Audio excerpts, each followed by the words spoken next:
Okay, so some of the bottom, like these circles are the areas where I see that you can find bottoms, and if I buy them, I'll be very happy. So I have plotted an indicator. Obviously, I have hidden the indicator name, but I have also given overbought and oversold levels. And if you see over here, this indicator almost, when I say almost, because it is always probability, there is no certainty. Whenever it reaches an oversold zone, market tends to make a bottom. And this, friend, gives you a good opportunity, because after this bottom, if you are able to capture a particular stock or an index at this bottom, we can ride the rally on the upside, right? So this is how we are going to focus on building a certain strategy. By the way, for the people who are very curious to find this holy grail, it is nothing but a 2-period RSI with 15 and 85 as their benchmark of the overbought and oversold levels. So you can go back to your charts and put your RSI indicator, which is usually tends for 14 periods, and a 70 and 30s are the levels where you put your overbought and oversold levels. But what if you change that period to 2-period RSI and make those levels as 85 and 15 for overbought and oversold levels? This was popularized by Larry Connors, and it works in Indian market like a charm. Okay, so mean reversion for bad trading. Okay, when I was in New York, I went to this big bull, and everybody was holding the bull by the horn. And I said, you know what? I am a perennial bear. My first exposure to the stock market happened by shorting the stock, not by buying the stocks. So if you ask me, like, on any given day, I would want to short the stock first, then to buy it. So always focus on that. So when people were holding the bull by the horn, I said, no way I'm going to hold the bull by the horn. I say, okay, I will hold the bull by the balls.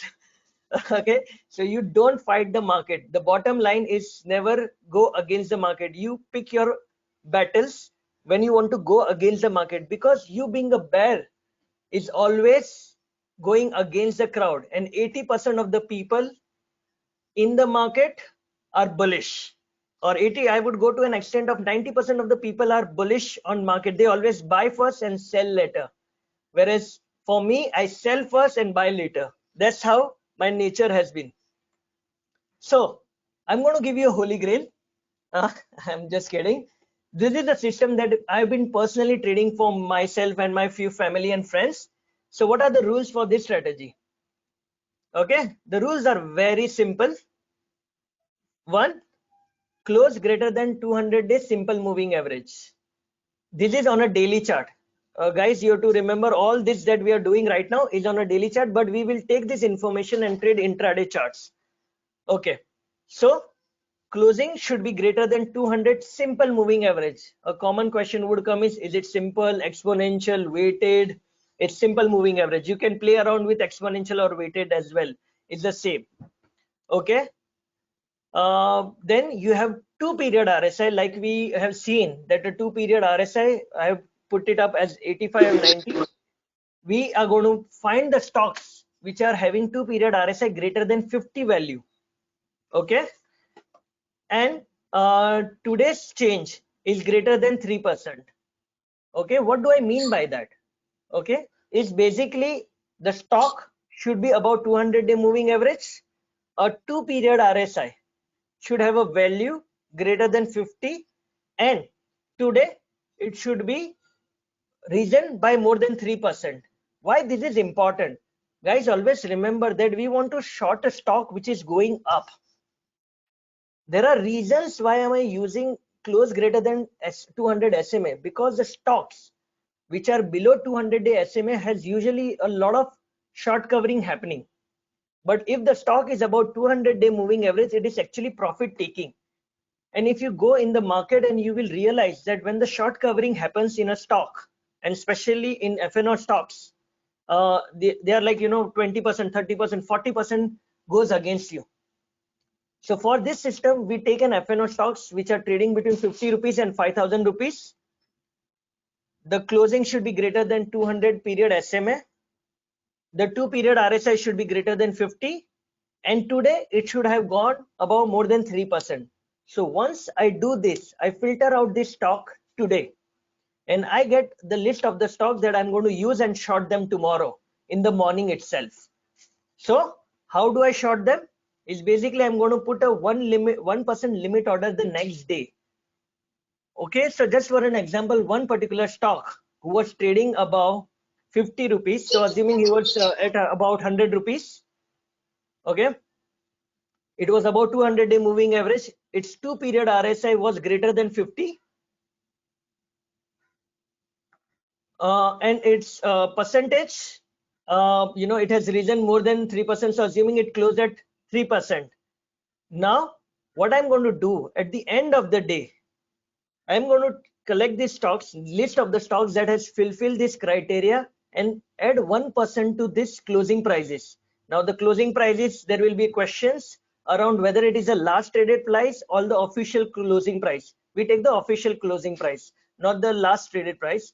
You take a 1% above it, and then you place a sell order in the market at the opening itself. So say assuming if the stock moved from 100 rupees to 103 or 104, then next day I'm going to put at somewhere around 105 or 105.5.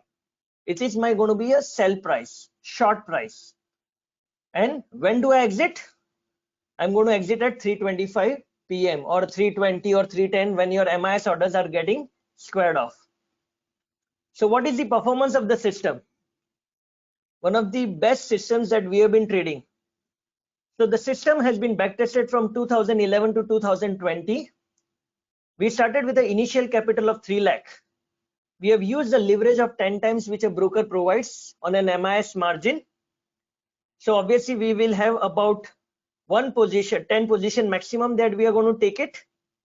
And the capital allocation per position, I'm going to keep it at 1 lakh. I've also included my transaction cost, which can be reflective over here. Now, when I do all this input in my code, what are the numbers that I'm getting? My 3 lakh initial corpus of 3 lakh has grown to 20 lakh 18,000, which is net out of all the transaction costs. What is my compounded annual return? Is about 23%. And the most important part is my drawdown is around 9% or around 10%. And this is one of the more stable, robust strategy. And what is a CAR over MDD? Is nothing but your compounded annual return divided by the max drawdown. We will talk about the drawdown at a second stage. So far so good. Now how the equity curve looks like. If you can see, we have backtested from 2011 onwards and how the equity curve has gone up. And what is this is nothing but a drawdown chart. What we have done is, whenever you are backtesting a system, a lot of people backtest a system for 1 month, 3 months, 6 months, or maybe 1 year, and then say, okay, we have found a holy grail, and then start trading it. But when we do backtests of a system, we actually take them through 2 bull phase and a 2 bear phase. So as you can see, 2011 to 2012, we had a bear phase. From 2012 to 2015, we had a bull phase. Again, from 2015 to 2016, a nice little bear phase. And again, 2016 onwards, we had a bull phase. Obviously, now the market has again gone into a bear phase. Now, the point is, when you do this, when you're backtesting a system, you at least want to run it through 2 bull phase and a 2 bear phase to know whether the system is robust enough to survive through this bear and bull cycle. And as you can see from the chart, the equity curve has always almost gone up. Okay, and this is the drawdown. So basically, how much of the time I'm spending underwater. And remember, guys, when you are trading, about 95% of the time you will be underwater. What do I mean by underwater? It's not like obviously you're going to go under the water, but basically when you make a new equity high, say assuming you went to 10 lakh to 10 lakh 15,000, the next trade you will be at 10 lakh 14,000. So you are underwater because your equity peak was 10 lakh 15,000. Now it has become 10 lakh 14,000. Next day you made another loss, so it moved to 10 lakh 13,000. You are still under the water. but then you made a profit of say 5,000. So from 10 lakh 13,000 it goes to 10 lakh 18,000. So now you made a new high, but then again next day you had a loss 10,000 10 lakh 17,000. So you are again under the water. So any trading system that you trade will always be underwater about 80 to 90% of the time. So you will always make a peak and then you will be again in a drawdown.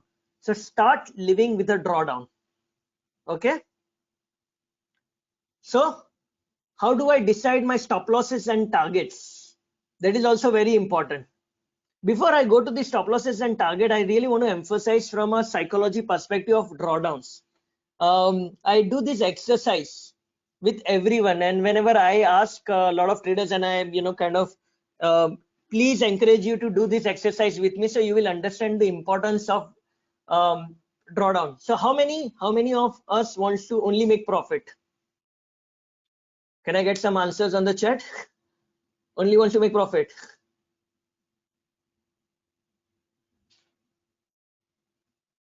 Yep, everybody wants to make always profit. Yes, thank you. There are people who are responding. Okay. Now everybody, including me, always wants to make profit. Somebody says 1:2 ratio. Yes. Okay, good.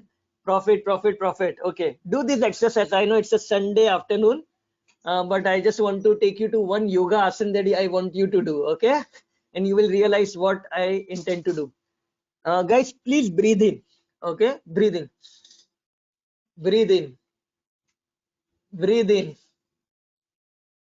Breathe in. Okay. Okay. Breathe out. Breathe out. You will die, right? You cannot always breathe in, guys. You have to breathe out to breathe in again. Same thing. You will have losses in your trading system. You have to take losses, like it or not. They are like breathing out. And if you don't breathe out, you will die.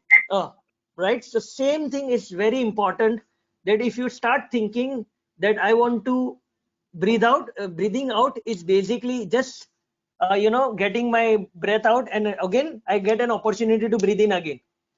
But if you take those losses personally, it will impact your psychology a lot. And whenever I say, okay, you should not get afraid of the losses, this and that, these are all hypothetical, theoretical examples. When you are trading, even I get, kind of bogged down when I'm having losses. But then I keep on thinking to myself on a psychological level, it is okay to take losses. But what it is not okay to take is big losses. I can take small losses, but I cannot take big losses. So it is okay to take losses. So always remember that you will have losses as part of the trading system, and you will be underwater 90% of the time. Now, stop loss and profit targets. Everybody wants to understand, where is the profit? Should I book it? Where should my stop losses? Okay. So when we did a research, and in fact, Larry Connors also, whom I follow religiously, is when they did this study about the stop losses, they figured out whenever you are using a mean reversion trading systems, stop loss actually hurt the system. What do I mean by hurt the system is basically, if you are using this strategy for a long period of time, and if you're going to hit the stop losses again and again and again, you're not going to make the maximum amount of profit. But yes, it will be a profitable strategy, but the real juice of the system cannot be taken out. Okay. So that's what my emphasis has been, that okay, stop losses hurt the system, but we are a trader, we cannot trade without the stop loss. So what are the ways of defining the stop losses? Okay, one is risk based stop loss. What is my risk capital and how am I going to put my stop losses on this? Somebody is going to put something on the volatility based stop loss. Whatever the ATR multiplied by 2 times is your stop loss. What is a technical stop loss? This is the bottom, or this is the top, above which if it goes, I'm going to get out of my system. Okay. Now I have a different way of defining my stop loss. I let my system tell me what is the right stop loss for you, for a system, and then decide the stop loss and targets based on that. And it may be a form of an optimization, but it also gives me an inherent characteristics of stock performance, which I'm going to talk about. Now there we use stop loss based on MAE, which is what we call as a maximum adverse excursion. So what do I mean by that? And this is going to get a bit complicated. So obviously we have an Q&A and you can always reach out to me if you have questions. I can guide you through about this. But MAE is nothing but a maximum adverse excursion. Okay. And what do I mean by adverse excursion is basically if I'm going short on the market at 100 rupees and if it goes against me at 101 or 102, anything that goes above my selling price is an adverse excursion, or how much I'm going to lose on any trade. What I'm going to find out is something called as a MAE of my winning trades. What do I mean by that? Is during the day when I shorted a stock at 100 rupees, it went up to 102, and then at the end of the day closed at 98. So was it a profitable trade? Yes, it was a profitable trade. Why? Because I shorted at 100 and bought it back at 98. So it is a good profitable trade. But was it a profitable from the day one or from the minute I have shorted? No. When I shorted at 100, it went up to 102 against me and then came down at the end of the day and closed at 98. So what was my maximum adverse excursion? My maximum adverse excursion was 2% because it went against me by 2%. So what I have done is in MA Broker, we have something called as a low level backtesting, which is basically you can take those data and do this kind of a high level analytics on your strategies. And obviously Rishabh and the team are very comfortable building all these statistics for you. So now when I do average winning percentage MA is basically I'm trying to figure out how much of on an average a particular stock goes against me when I short them before they become a winning trade. So as you can see, on an average, whenever I short, and mind you, I have taken how many? Okay, let me just go back to my numbers. Sorry, I would have taken 8,244 trades, which is like total number of trades I've taken. So I'm taking the statistics of all those 8,244 trades. Okay. So all the combined 8,244 trades has actually, if they were winners, it has gone against me by 0.82%. Okay, so that's a good statistics that I have it. That on an average, when I short, on an average, most of the time it will go against me by 1%. Okay.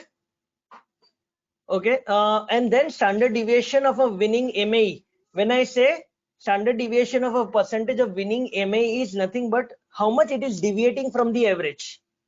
It is 0.66. So by if we take normal distribution of the data, and if I do X bar plus 2 standard deviation, so I get a value of 2.14. So basically I round it up to 3. So a very good stop loss for me is 3%.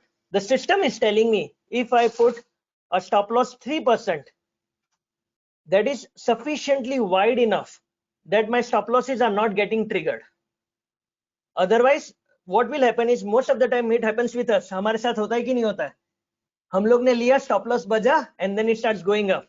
We shorted it, stop loss gets triggered and it goes down and it says shit, it happens only with me. There is some supercomputer attached to our system that knows that the minute we entered our position, our stop loss get triggered, and the minute stop loss gets triggered, market moves in our direction. No, because you have put the stop loss at the wrong place. Yes, why? Because you are not looking at the system performance. You are looking at just your conventional hypothetical idea of like, this is the stop loss, it should not go. So we try to figure out what is the ideal stop loss for this particular areas. Now average MFE is nothing but how much on an average you win. So what I found is on an average I have moved up to like 2.4 times my market moves with me and then again closed. So it is called as maximum favorable excursion. What do I mean by that? Assuming I shorted at 100 rupees, it went up to 90 and then again close at 95, and I close my position at 95. For me, it went up to 90, which was a very good profit. I could have booked it, right? But then the market reversed back at 95. So somehow if I figure out what is my favorable thing, so that would give me a good idea of my target, and I combine them, and I always get about average winning MFE plus 2 standard deviation. It gives me 6% of my targets. So it falls nicely into 1:2 risk to reward ratio. 3% stop loss, 6% target. So as we say, I have never found a bad backtest report. All the backtest report that you will always see will always be good. So never trust the backtest report. Rule number one. And I have recently had a tweet also going out, like we tested many strategies, and every time sometimes we get this fantabulous numbers that we think, oh shit, we have actually found a holy grail and we should not disclose the logic. And 98% of the time, barring few instances, there are bugs in the software. So always, double check your backtest reports. There are always some or the other problems with the backtest reports. So always make sure nothing is very rosy picture as I show you. Okay. All systems are output of some kind of an optimization, either market observation or moving the parameters. So in any backtest, why would I have chosen 1%? Because I've seen the market, when they move up to 1% more and then they revert back. So there is a bit of optimization involved. So that's how you need to keep on figuring it out, that either it is not too much optimized, or either it is taking a considerable amount of data to make sure that it is a good, robust, solid executable system. We have taken all the care, but if you find anything else, just reach out to us. I can help you and guide you through what other things that you may have missed out on if you want to backtest those. Okay, please. Mutual funds are subject to market risk. Similarly, trading is subject to market risk. There is no guarantee of future and performance. So please trade at your own risk. Okay. So as a trader, there will always be a question to you, and I always have this question: when do I think the system is broken? Okay, what do I mean by the system is broken? Let me give you an example. My friend, I have a very good friend who is an amazing buy today, sell tomorrow provider. So he used to pick up this buy today and sell tomorrow observation so well that he was one of the best guy, and he's still the best guy. I can, hands down. But the minute the pre-open came in the market, his performance started moving around. Why do you think so? There was a structural change when the pre-open came in, right? So what do I mean by that is, like, when there was no pre-open, there would be something like, overnight news comes in, everybody will jump on 9:15 and start buying, selling and everything. But when pre-open came in, it gives some time to the trader to decide what should be the ideal price, because there is a sufficient amount of buyers and sellers are buying and selling. Similarly, if there are some structural change or something changes, your system may get broken down and they will stop working also sometimes. So for us, how do I decide the system is broken down? So we find out what is the maximum drawdown that we have seen, and the maximum drawdown that we had seen was 10%. So if we hit either 2 times the stop loss, so in a reality, it is always a double.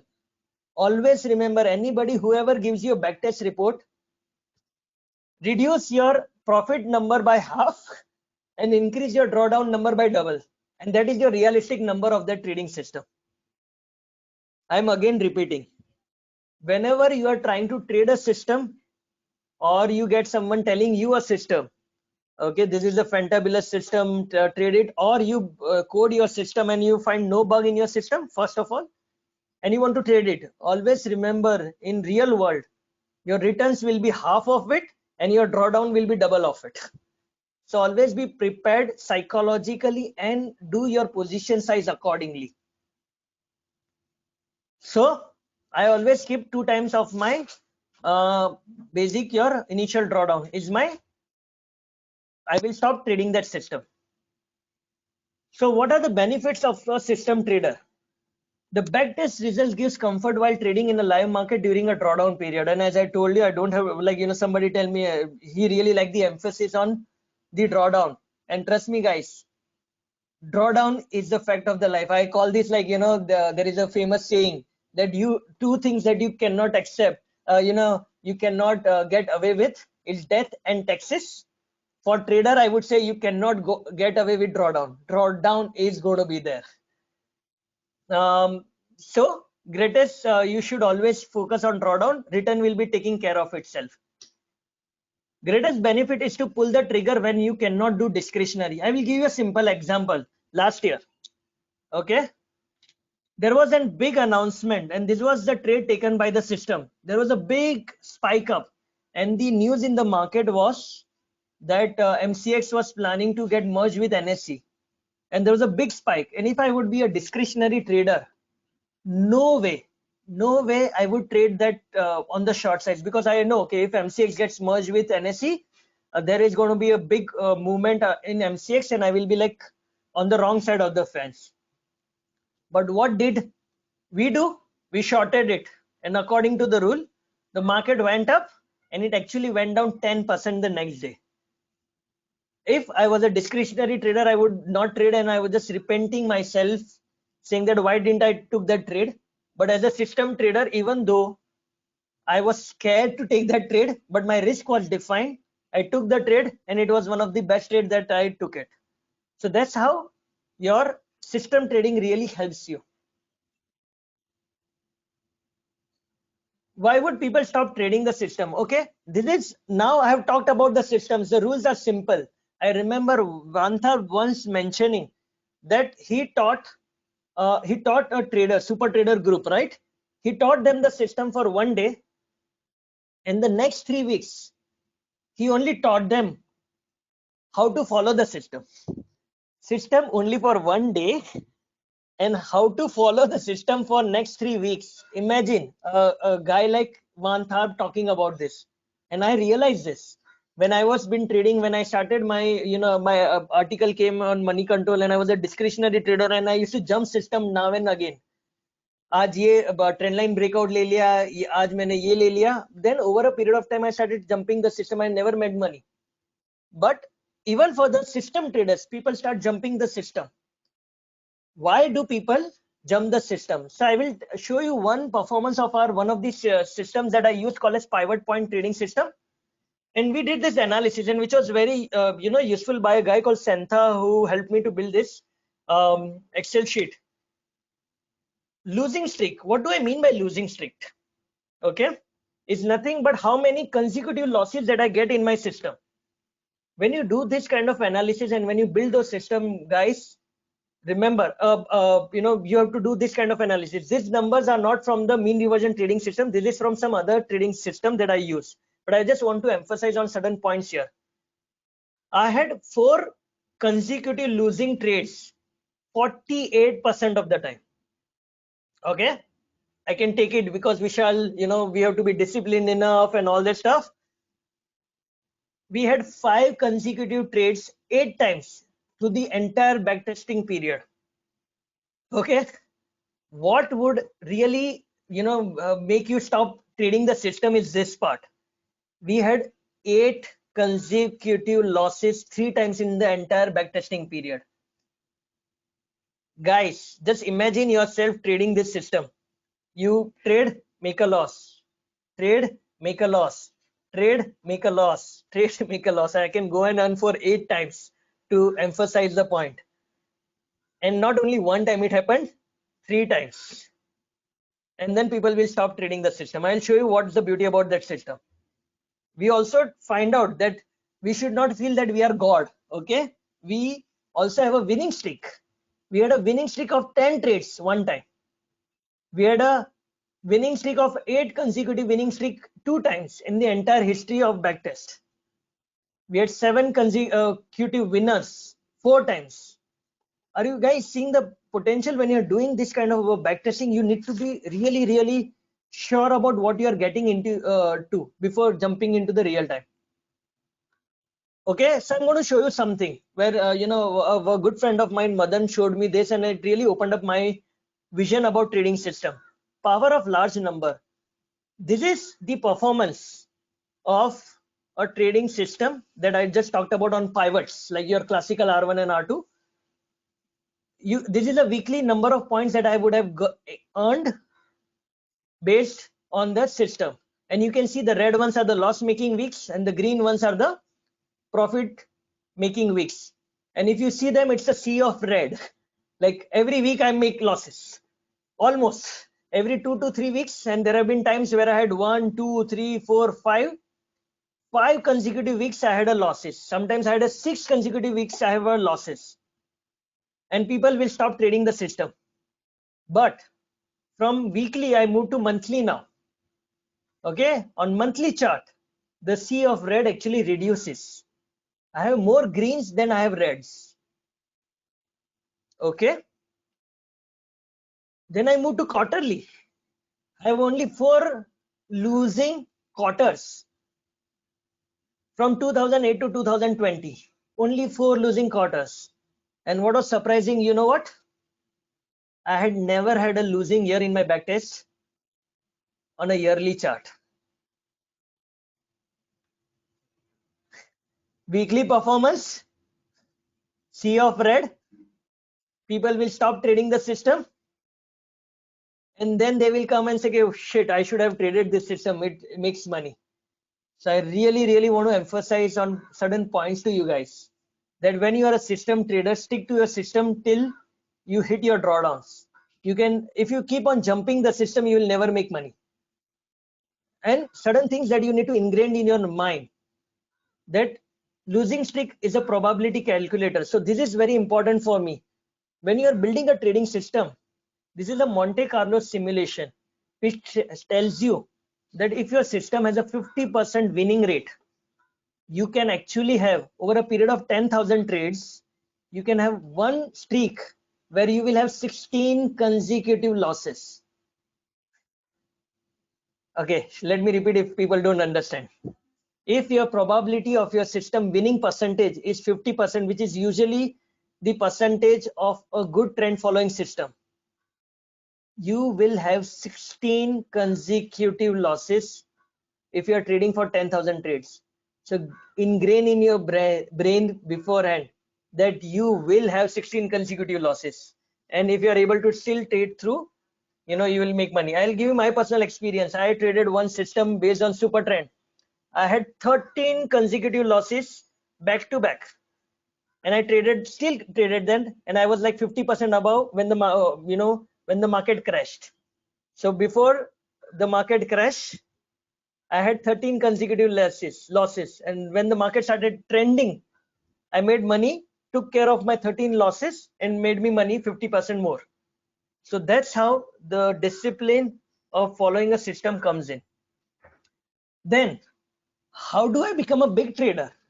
So I love this pick by my friend Kiru. So he has this story about one athlete in Greece, Athens, where they had this bull lifting competition. So everybody said, okay, you know what? There is a competition 1 year down the line, or maybe 5 years down the line in Olympics, that they have to lift the bull. So whoever lift the bulls will win the trophy. So everybody started lifting the big bull. Okay, but there was a one guy who was very smart and he was very puny. So what he did was he started lifting a calf, and he used to lift the calf because he was puny and the calf was small. He used to easily hold the calf easily. But as the days pass, okay, as the days pass, the calf became like a big, not a big bull, but a bull. But same time, this guy was also gaining the strength. So he was lifting the calf every day, so he could not feel the pinch of what do you call them, that bull getting bigger and bigger, because he was lifting it every day. So his strength is also increasing every day. And after 5 years, he was lifting the full blown bull, where everybody gave up. They were just trying to lift the big bull from the day one. But the calf, when this guy was lifting just a calf, and it made into a big bull, and he won the competition. Same thing. When you see people making big money on Twitter, 20 lakh, 70 lakh, 80 lakh, 1 crore. Okay, don't go there. You will be like those people who are uh, like trying to lift the bull from the day one. You cannot. You have to live the system. You have to breathe that system. And I'm sure they have gone through the same thing, right? I have personally met a guy called Tony Saliba. If you get a time, go read Market Wizard book. And for 1 full year, he traded only one lot. 1 full year, he traded only one lot. And he's actually multi-millionaire, by the way. And I met him personally and asked him, is the story true? And he said, yes. People used to laugh at me when I was trading one lot. But then I kept on doing that one lot again and again and again and again. I became so comfortable with the system that I started increasing my lot size. Same thing, guys. Always remember, I started with one system with one lot. Now I'm at 18 lots. I keep on getting adjusted to the volume, because a lot of people, when they start with 20 lots or 30 lots or 100 lots, they blow up their account and never come back to trading. And it was very disheartening to read some stories also on news. Now, let me give you something, last few points, and then we go ahead. So what is the performance? Because everybody is interested in the performance of the system. Have you found the holy grail? This is the equity curve. And for last 1 year, the system has actually doing nothing much. So if you see, this is our monthly performance. My 3 lakh were actually making almost 100% every year. But for last 1 year, it has not done this well. But I'm still continue to trade the system because I know the system has edge. And when the market will turn around, I will be able to exploit the system. So a lot of people trade only one system, and that's the problem also when you are doing into systematic trading. I have a diversified portfolio of system. So I just don't want to go into the numbers. Okay, I'm just one of the model account that we trade. Is I trade about 3 system in March. Okay, added another strategy in April, another strategy in things. So can you see, when you are having a diversified portfolio of strategies, even if your one strategy is not performing well, you can actually combine with one is mean reversion, one is volatility breakout, one is theta decay. You can combine all this strategy together to make money for yourself as a consistent trader. And this is my favorite picture, and even my daughter loves this picture. It's this one. Okay, every professional trader or a successful trader, when he's sitting there, I would change this name. I will call them as a Twitter traders on the bottom. Okay, they are not demo traders, they are Twitter traders, and they always think this is too easy. But people actually forget that if you see the uphill where his foot are getting bleeded with the equity curve, he would have gone through so many more emotions during that 5 years, 10 years when he has traded that system. So people always remember that it is not easy to make money in the market. So with this, this is my coordinates. You can always reach out to me. I'm a very approachable person. You can put question on Twitter or send me on WhatsApp. And on phone. I'm very much approachable. So with this, I conclude my presentation. Hand it over to the super techie that I know, Rishabh Sanghvi, who can. Okay. So the most important thing that I want to really emphasize before I forget is all this system. Trust me, guys. Okay, will not make you money, because I had this system forever. But till the time I was not able to do the execution of the strategy, there was no point. They were sitting in my ME broker and just a profitable trading system, but I was not making money out of it. What you need is an execution platform. And that's where it is very important for you to know how you can build those automation tool, backtesting the system, and take this forward. So over to you, Rishabh.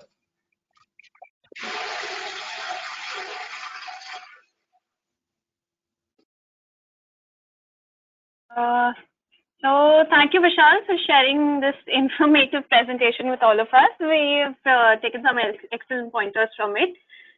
Just a note to everyone, please post all your questions on the meeting chat, and we will address them one by one at the end during the Q&A session. Our next speaker is Rishabh Sanghvi. Rishabh is the founder of an algo trading software company called Arctech. He is also the co-founder of Railify.com, a travel technology startup company. He is an MBA from IIM Lucknow and engineer from Mumbai University. He has been the head of algo trading at Edelweiss Securities for several years. And prior to that, he has worked at United Stock Exchange, Citibank, JP, and etc. So, Rishabh, we will now pass the presentation on to you.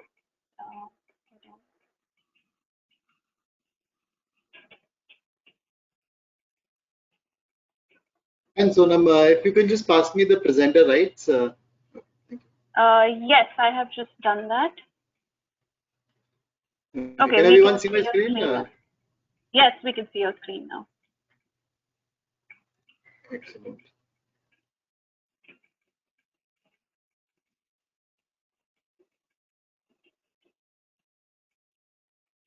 I'm sure you are, very eager to go for lunch. I won't take too much of your time.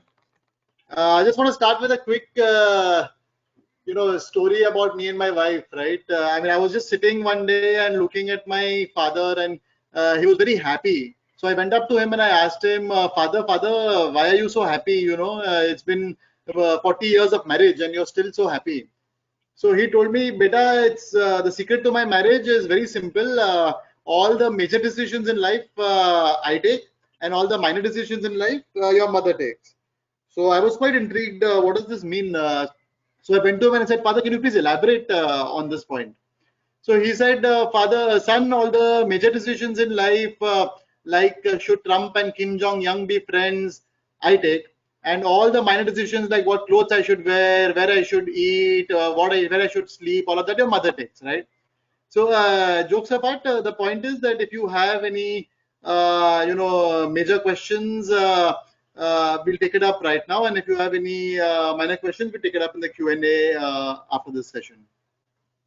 The idea of the session is to give you an overview, which is what I'm doing with the major questions, and all the hows to do it, we can take it in the Q&A. Right.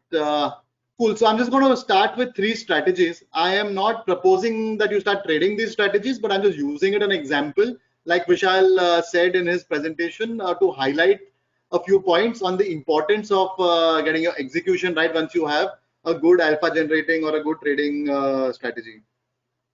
So let's begin with the long box strategy. What the long box strategy, I think everybody knows what the box spread is. It's basically a combination of the bull call spread and the bear put spread, right? So the strategy setup is quite simple.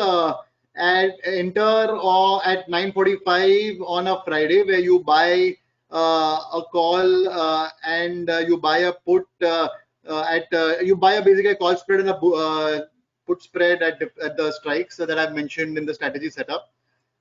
With a weekly expiry, so this is for Bank Nifty, and you exit the next Thursday on expiry day at 3:15, right? So the Friday, the first day of the weekly expiry, you enter at 9:45 and you exit at 3:15, or just when the MIs orders expire on the expiry day for Bank Nifty weekly options. You can find the link in the reference below if you want to see any details about this strategy. So we backtested this for the last 1 year, and if you see the PNL, it's quite good, right? Who wouldn't want PNL like this? And the drawdown curve also is there on the right. The left is the PNL graph, right? So quite a decent PNL graph, looks like a decent strategy. Again, I did a profit target of 100 rupees, and the PNL becomes a little better, right? So this is the strategy. Everybody would love to trade this, right? Now, the only question is this possible to do manually, right? Answer is yes, of course you can, but is it the most efficient way of doing it? Answer is no, right? The box strategy has 4 legs which you have to execute near simultaneously. What happens when you're executing these kind of 4-leg orders is manually when you're doing it is 2 legs get executed, 2 don't get executed, then you chase the price, send market orders.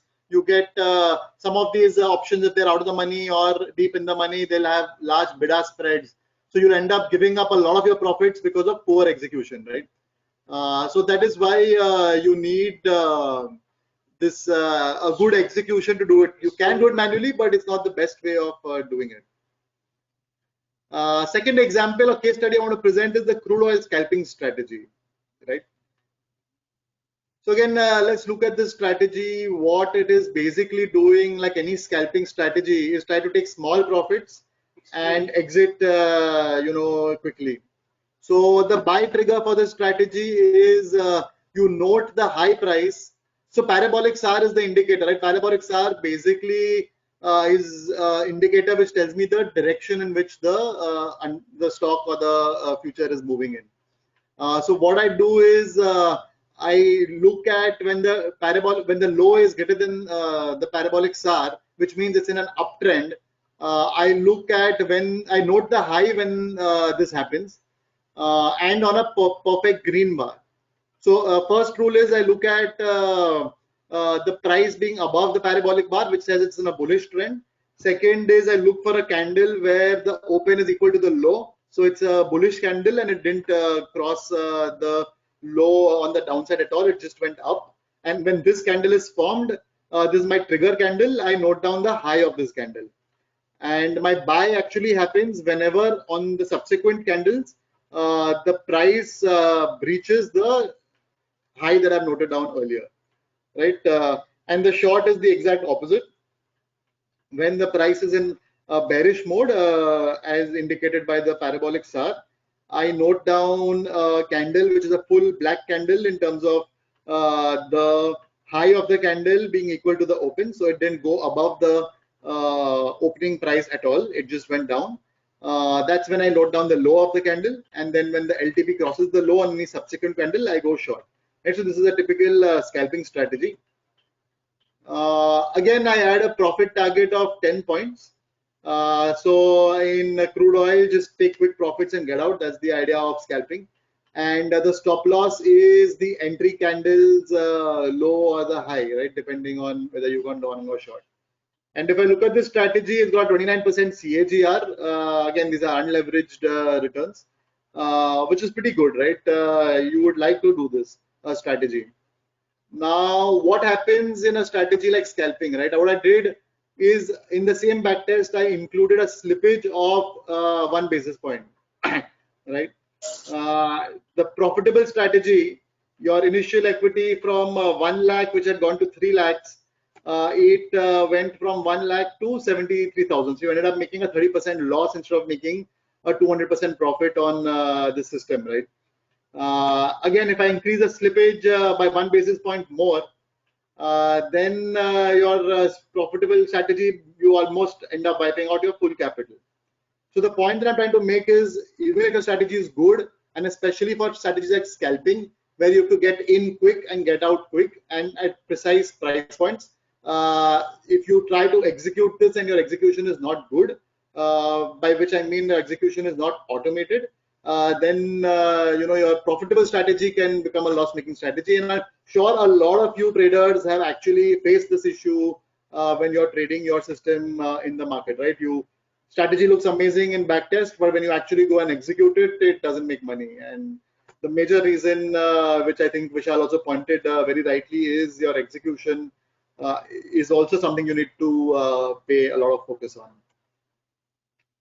The third case study I want to present to you guys is a predatory bidding strategy, right? So in my time at Edelweiss on the algo desk, this was something which we quite frequently were either building or trying to grapple with, right? So for large institutional orders, this was something which was very peculiar. So I'll just present, a scenario which I'm sure most of you guys who are sitting in front of the terminal have seen, right? So let's begin with the top left snapshot of the order book. So you have the order book which is looking like the top left, right? You have the best bid at 82.65 and you have the best ask at 83.9, right? Now you want to buy, but you don't want to cross the spread because it's a wide bid-ask spread. So what you do is you put your buy order, which is highlighted in blue, at 82.75, just slightly above the best bid price, and your quantity is 100, right? So you put your order the best bid. Now you're moving on to the top middle snapshot of the order book. So as soon as you do this, how many times have we noticed, right? Whenever you do this, somebody comes just 1 tick above you. So you see an order at 82.80, right? Just 1 tick above you with a small quantity. Usually it is 1 share or 10 shares or a small quantity like that. So these are predatory bidding algos which suddenly just come and posted above you, right? So now you obviously want to be the best bid. So what do? You move on to the top right snapshot of the order book. You move your price up again to 82.85. The algo will again outbid you to 82.9, and so on and so forth. The algo drives you towards the ask price, right? So from 82.75, your original order price, you've gone to 83.75. And the other algo or the other player has come at 83.8, right, which is just like a couple of ticks below the ask price. And then if you look at the bottom middle snapshot of the order book, what suddenly happens is that algo order at 83.80 will vanish and you will get filled suddenly. So this is what happens, right? There is one algo which is outbidding you to raise your price, and there's another algo which, once the price is high enough, it will hit you and it will hit your bid. So instead of paying 82.75, you ended up paying 83.75, right? 1 rupee more, which is almost a 1.5 rupees slippage that you've incurred on your execution, right? And this happens to us all the time. Anybody sitting on the terminal would have seen this happening, right? So these are the scenarios, right? A good strategy with poor execution can become loss-making. You are paying a heavy tax to predatory bidding algos if you don't have a good execution system. And sometimes the scenarios are two, or the trades require 4 different legs to be executed, which are possible to do manually, but not the most efficient to do manually, right? So now, all this, I hope I've convinced you that there is a need for you to look at automation of your trading systems. Now, the next question is, if we want to automate a trading system, how do we do it? What are the options for retail traders, right, or individual traders or smaller traders? Obviously, large institutions have large teams. They have teams of like 20, 30 people with technology and data science background doing this in-house for them. But for you as an individual trader, what options are there? And I just want to share this with you. So I'll just start with presenting the broad architecture of 3 different options that you have. The reason why I'm going a little technical into this architecture is because this really is important for you to make the right choice, what is correct for your system, right? And you understand the pros and cons of each option available by understanding the architecture, right? So first, I'm talking about the architecture where you have charting software based automation. So it could be AmiBroker or MT, MetaTrader, or any other charting platform, right? So let's go from right to left. On the right, obviously, you have the exchange. The exchange, in the middle, you have the broker who's connected to the exchange. And the broker has the order management and risk management systems inside the broker servers. You as a trader have AmiBroker running, or I'm just taking AmiBroker as an example. It could be MT4, it could be anything else, any charting software, NinjaTrader, anything else, running on your PC or in the cloud. Within your charting software, you've written a custom AFL or a custom your trading system. AmiBroker has its own programming language called AFL. So with AmiBroker and AFL, or in MT4, there is MQL and different languages in which each charting software allows you to write your own custom strategy. Now, this charting software is connected to the broker via something called a bridge, right? This bridge, if you've seen, it basically just connects your charting software to the broker, and you've seen a lot of these bridges available in the market. I will give you a list of all the common bridges available. Now, one key point to note here is this communication between AmiBroker and the bridge is a one-way communication, right? What I mean by that is, when your system generates an order, you send it to the bridge and the bridge forwards it to the broker. But the status of that order, whether the order got filled, rejected, part filled, all these things are not sent back from the bridge to AmiBroker, right? So you don't have visibility on that, and which causes a lot of issues. If anybody who's using bridges would know, a lot of times orders are missed. A lot of times you don't know the order is rejected, and one order is rejected, the next order goes through. So your entry order is rejected, but your exit goes through. So instead of being square, you end up being short on a particular position, right? One more thing to note is the charting software gets live market data for processing the bars and the ticks from a third-party market data vendor, right? Now, these market data vendors usually get data from the exchange. They create bars, they do a lot of processing, so there's a big delay / lag from the exchange to the market data vendor. And second, the market data vendors give you that data into ME broker. Again, there's a delay in that leg as well. So in this architecture, it's a brilliant architecture to begin with because it's the most cost-effective way to start. But performance-wise and stability and scalability-wise, there are challenges because it's not only are you getting market data at a delay, but your orders are also going in a one-way fashion. The second architecture or second option that you guys, a bucket of options that you have is an algo trading system, right? This is the typical architecture. On the left, exchange and the broker servers remains the same.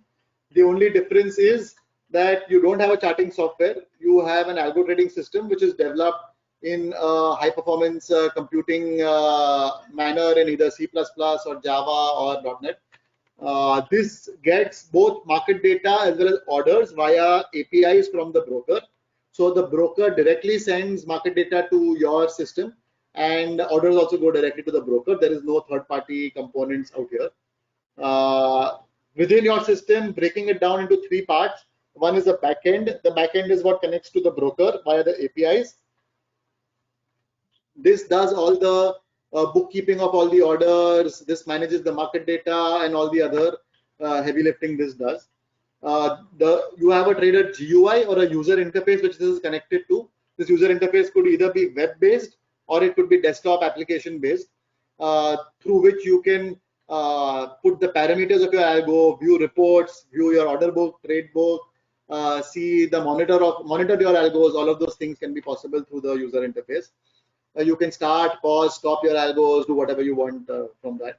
And then you have the algo or multiple algos connected to that backend, right? So all your strategies are basically each of your strategies is one algo, and multiple of them can be connected to the backend. This again typically resides within the trader's PC or the cloud, right? So the second architecture. This is actually what institutions use. This is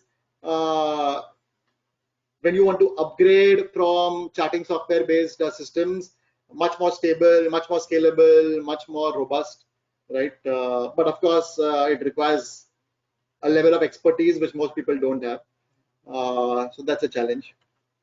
And the third option available are online platforms, right? Like you guys must have heard of StreakTech. So StreakTech and maybe TradeTron are very similar to the algo trading platform that I just presented, the architecture. The only difference is that the backend and the algo reside on the servers, which are typically in the cloud managed by the company like Streak or TradeTron. And the UI or the front end is in a web browser, which is on your PC, right? So the algo actually runs on Streak servers. This is a very stable and robust architecture, which is a good architecture. The only challenge here comes is your algo is actually residing on the server of a third party. So your intellectual property is in the hands of Streak or TradeTron or whoever else, right? That's a challenge here.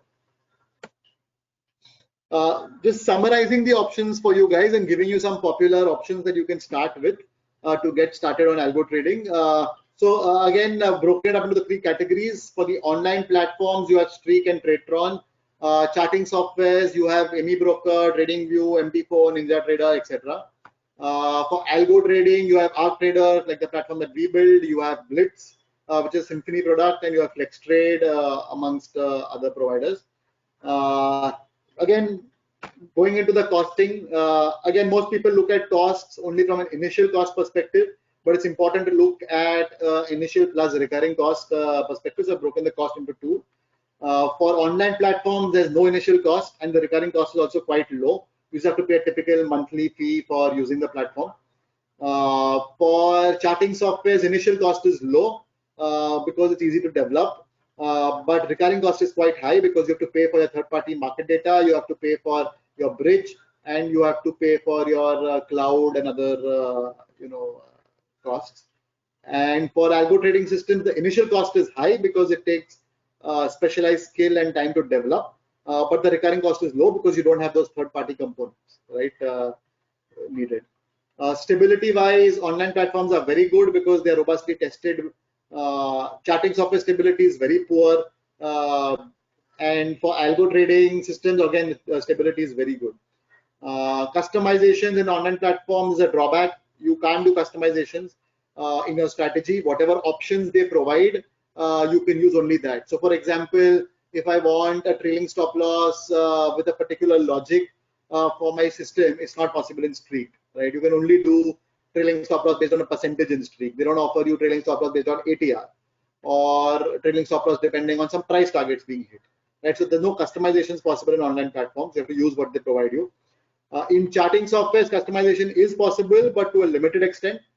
These charting softwares have some limitations inherent in them, so no coder can go beyond that.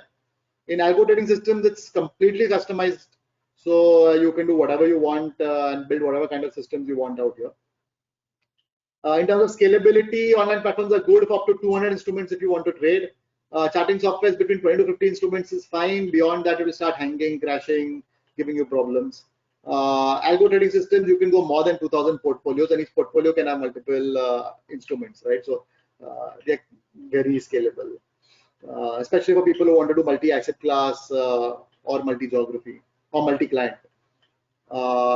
Do-it-yourself difficulty. Online platforms are very low difficulty. It's just simple drag and drops, very easy to build your strategies on those platforms. For charting software, it's again medium difficulty. You have to learn AFL coding, which is pretty simple. For algo trading systems, the difficulty is very high because you not only have to learn the programming languages like Java, C++, you have to understand APIs, multi-threading, how to make GUIs, etc. So I wouldn't recommend this to even people with software development background, because developing trading systems is a very unique skill set. You need to understand how trading systems work and not just know how software development happens, right? Add-ons required for online platforms is nil, nothing. For charting software, as I said, you need third-party market feed. Typical vendors for India are Global Data, True Data, or eSignal. Typical bridges available for charting softwares are Symphony Fuse, Stock Developer, or Algoji Bridge. For algo trading systems, you don't need any third-party components. And just summarizing the whole comparison, online platforms, the issues are there's a lack of customization. Whatever they offer, you're limited by the standard functionality that they offer. And as I said, your intellectual property is residing on a third-party server and is in the control of a third party. So that's something that you have to be wary of. Charting systems, the issues, multi-client APIs are not possible. Order rejections or order part fills, you don't get the information. As I explained, it's a one-way communication. So your algos can't react to any of those situations or cannot take corrective action for those.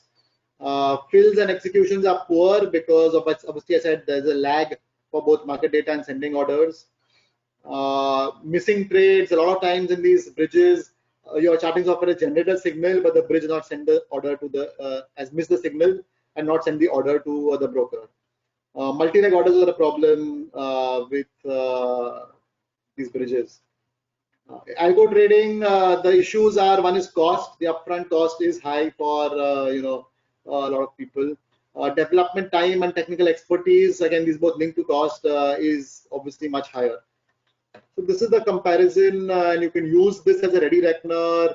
I think Sonam can send this presentation to all the participants, so you guys can use this comparison as ready reckoner whenever you're choosing the right system for you. I'll just show you a video to kind of highlight, manual versus trading pros and cons.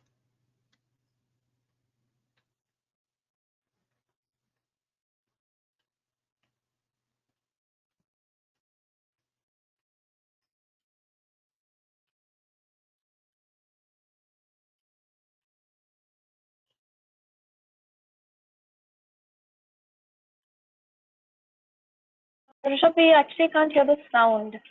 There is a sound to the video.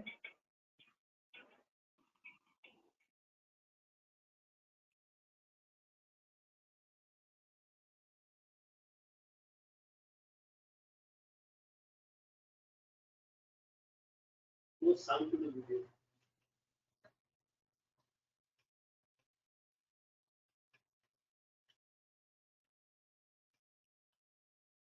Rishabh, can you turn up the sound on your video?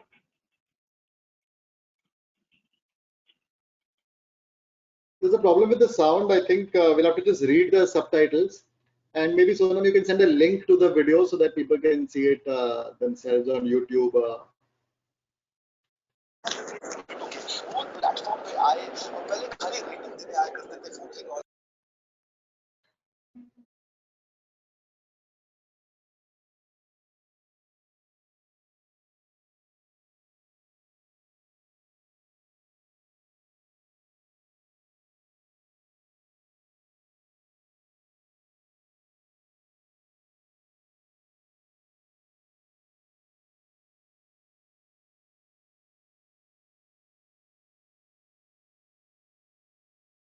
Okay, sorry guys, I think there was a issue with the audio of the video. I think we just share a YouTube link later after this presentation. You guys can have a look. So yeah, that's all from my side. I think we can jump into the Q&A, Sonam. Maybe you can curate it, and then depending on what field the question is in, me and Vishal can answer.